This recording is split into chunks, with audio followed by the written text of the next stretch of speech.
ஒரு அமைதியான கிராமத்தில் அரின் என்ற சிறுவன் வாழ்ந்தான்.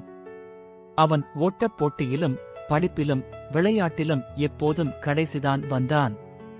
ஒரு நாள் போட்டியில் தோற்றுவிட்டு ஒரு மரத்தின் கீழ் அமர்ந்து, எனக்கு எதுவும் சரியாக வராது என்று வருந்தினான்.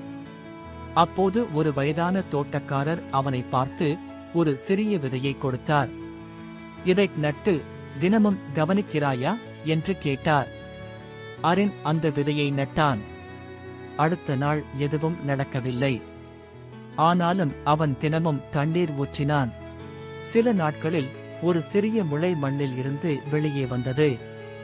அரின் முகம் மகிழ்ச்சியால் ஒளிந்தது. இது என் முதல் வெற்றி என்றான். அதன் பிறகு அவன் தினமும் சிறிய முன்னேற்றங்களை செய்தான்.